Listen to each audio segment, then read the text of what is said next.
My channel geography academy finisher. আজ দশম শ্রেণীর বহির্জাত প্রক্রিয়া, এই বহির্জাত প্রক্রিয়া সম্পর্কে তোমাদের বলবো। পৃথিবী পৃষ্ঠে অবস্থিত পাহাড়, পর্বত এবং সমতল ভূমি, মালভূমি ইত্যাদি অবস্থান করে। এর কারণ দুটো প্রক্রিয়া, একটা বহির্জাত প্রক্রিয়া আর একটা আভ্যন্তরীণ প্রক্রিয়া। বহির্জাত প্রক্রিয়া যেগুলো বাইরের শক্তি, অর্থাৎ নদী, হিমবাহ, বায়ু, যারা বাইরের শক্তি হিসেবে কাজ করে। আর ভূ অভ্যন্তরের শক্তি, এটা ভূ আলোড়ন তৈরি করে, যার জন্য আমরা বাইরের দিকে বিভিন্ন রকম বন্ধুর প্রকৃতি, ভূপ্রকৃতি দেখতে পাই। তো এই বহির্জাত প্রক্রিয়া সাধন করতে গেলে চারটে প্রক্রিয়ার মাধ্যমে হয়ে থাকে, চারটে পদ্ধতিতে হয়ে থাকে। এই চারটে পদ্ধতি, প্রথম অববাহিকা,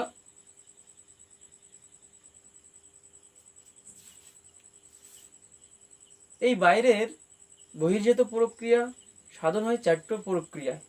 এই চারটি প্রক্রিয়া অবরোহণ,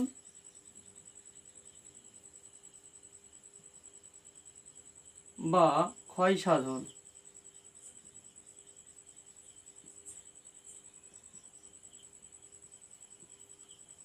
আরোহণ বা স্তূপীকরণ,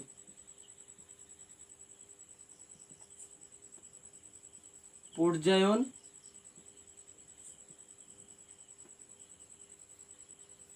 আবহ বিকার।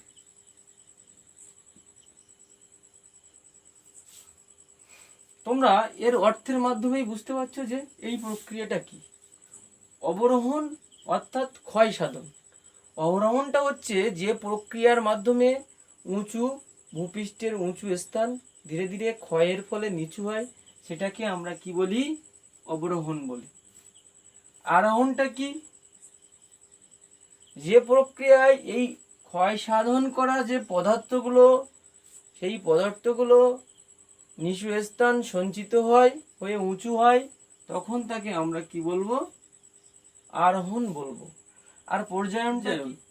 এই পর্যায়নটা কি? এই পর্যায়ন এই ক্ষয়, পরিবহন আর সঞ্চয়ের যেটা ভারসাম্য আছে, সেটাকে আমরা কি বলবো?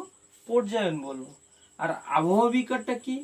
আবহাওয়া বিকারের মাধ্যমে ভূপৃষ্ঠের উপরে চাপ ও তাপের ফলে বড় বড় শিলা চূর্ণ বিচ্ছিন্ন হয়ে কাজ করে, সেটাকে আমরা কি বলবো? আবহাওয়া বিকারে শিলা চূর্ণ বিচ্ছিন্ন ভবন হয়। তো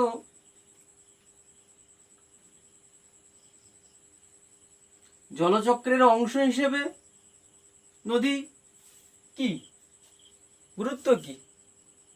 জলচক্রের অংশ হিসেবে নদী, তার ভূমিকাটা কি? আমরা জলচক্র কাকে বলবো? আমরা পৃথিবী পৃষ্ঠের উপরে নদী, নালা, খাল, বিল ইত্যাদি, সমুদ্র ইত্যাদি দেখতে পাই। সূর্যের তাপের ফলে জলীয় বাষ্প করে সেই জল ঘনীভূত হয়ে বৃষ্টির আকারে আবার ভূপৃষ্ঠে পড়ে। এই প্রক্রিয়া সূর্যের দ্বারা সম্ভব হয় বা সূর্য তাপের ফলে হয়। এই ধারাবাহিকতাভাবে এই বর্ষণ হওয়া, আবার জল বাষ্পীভূত হয়ে ঘনীভূত হয়ে আবার পৃথিবীতে বৃষ্টি রূপে পরিণত হওয়াকে, এইটাকে আমরা কি বলবো? জলচক্রে বলবো। অর্থাৎ জল চক্র আকারে আবার আমাদের ঘনীভূত হচ্ছে, আবার আমাদের ভূপৃষ্ঠে বৃষ্টির আকারে পতিত হচ্ছে, সেটা আবার আমাদের বিভিন্ন পৃথিবী পৃষ্ঠের জলাশয়ে ত্বরান্বিত হচ্ছে, হয়ে এইভাবে চক্রাকারে জলের যে গতি প্রকৃতি, সেটাকে আমরা জলচক্র বলবো। তাহলে রিভার অ্যাজ এ পার্ট হিসেবে, হাইড্রোলজিক্যাল সাইকেল হিসেবে আমরা কি বলতে পারি? যে জলচক্রের অংশ হিসেবে আমরা নদীকে গুরুত্বপূর্ণ সহকারে দেখি। অর্থাৎ যে জল নদীর থেকে বাষ্পীভূত হয়ে ঘনীভূত হয়ে বর্ষায় পরিণত হয়, সে আবার নদীতে বর্ষা রূপে বা জলধারা রূপে প্রবাহিত হয়। তাহলে এবারে প্রশ্ন থাকে, নদী কাকে বলবো? নদী কাকে বলে? অর্থাৎ যে প্রবহমান জলধারা অভিকর্ষের টানে ঢাল বরাবর বয়ে এসে সমতল ভূমিতে পতিত হয়, তখন তাকে আমরা স্বাভাবিক জলধারা হিসেবে দেখি, তখন তাকে আমরা কি বলবো? নদী বলবো। তাহলে নদী নদীকে আমরা কয় ভাগে ভাগ করি? নদীকে আমরা বিভিন্ন ভাগে ভাগ করি। একটা হচ্ছে কি নিত্যবহ নদী,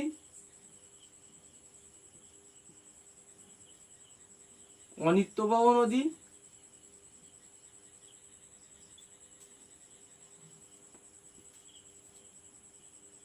আন্তর্জাতিক নদী,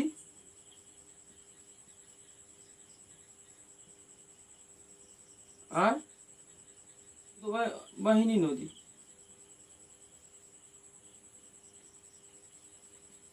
নিত্যবহ নদীটা কি? যে নদীতে সারা বছর জল থাকে সেটাকে আমরা নিত্যবহ নদী বলি। আর অনিত্যবহ নদী কি? যে নদীতে সারা বছর জল থাকে না, বর্ষা বা বরফের জলে পুষ্ট, সেটাকে আমরা অনিত্যবহ নদী বলি। আন্তর্জাতিক নদী কি? যে নদী একাধিক দেশের মধ্যে দিয়ে অবস্থান করছে তখন তাকে আমরা কি বলবো? আন্তর্জাতিক নদী। যেমন সিন্ধু, ব্রহ্মপুত্র। আর যেখান থেকেই উৎপত্তি হয়েছে সেই দেশের কোনো জলাশয় বা জলধারায় গিয়ে পতিত হয়েছে এবং সেখানেই শেষ হয়েছে, সেটাকে আমরা কি বলি? অন্তবাহিনী নদী বলে। ভারতের লুনি একটি মূল নদীতে এসে পড়ে তখন তাকে উপনদী বলে। আবার মূল নদী থেকে কোনো জলধারা বা নদী কোনো জলাশয়ে বা সমুদ্রে গিয়ে মেশে তখন তাকে শাখা নদী বলা হয়। নদীর ধারণ অববাহিকা কাকে বলে? নদীর ধারণ অববাহিকা ধরে নিলাম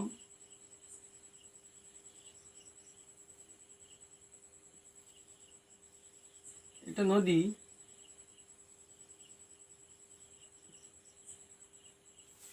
পর্বতের পাদদেশ পর্যন্ত, নদীর প্রান্ত পর্যন্ত সারা বছর যে জলে পুষ্ট হয় এবং যে জল এই নদী অববাহিকায় ধরে রাখে তখন তাকে আমরা নদীর ধারণ অববাহিকা বলি। আর এই নদী শাখা নদী, উপনদী এবং মূল নদী যে অঞ্চলের উপর দিয়ে প্রবাহিত হয় সেই অঞ্চলটিকে আমরা নদী অববাহিকা বলি। বোঝা গেল? এবারে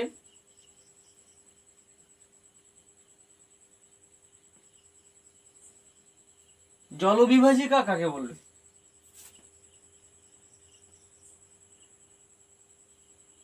ধরে নিলাম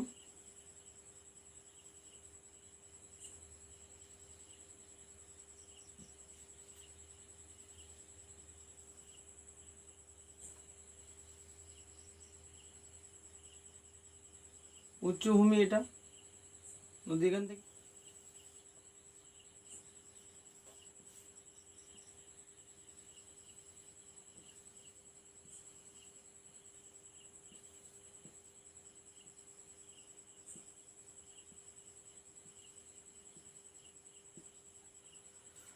যখন নদী দুটি নদীকে কোনো ভূখণ্ড একটি থেকে আরেকটাকে আলাদা করে তখন তাকে ওই ভূখণ্ডটিকে আমরা কি বলি? জলবিভাজিকা বলি। জলবিভাজিকা, জলবিভাজিকা বা ওয়াটার শেড বলা হয়। অর্থাৎ পর্বতের পাদদেশে যে মূল ভূখণ্ড সেই ভূখণ্ড দুটো নদীকে আলাদা করে রেখেছে যে উচ্চভূমি, সেই উচ্চভূমিকে আমরা কি বলি? জলবিভাজিকা বলি। তাহলে আজকে এই পর্যন্ত। আমার এই ভিডিওটি যদি ভালো লেগে থাকে লাইক, শেয়ার, কমেন্ট করো। আর আমার এই চ্যানেলটি the geography academy finisher subscribe করো এবং সবার কাছে পৌঁছে দাও যাতে আমি আরও ভালো করে ভিডিও তৈরি করতে পারি, তোমাদের সাহায্যে লাগে।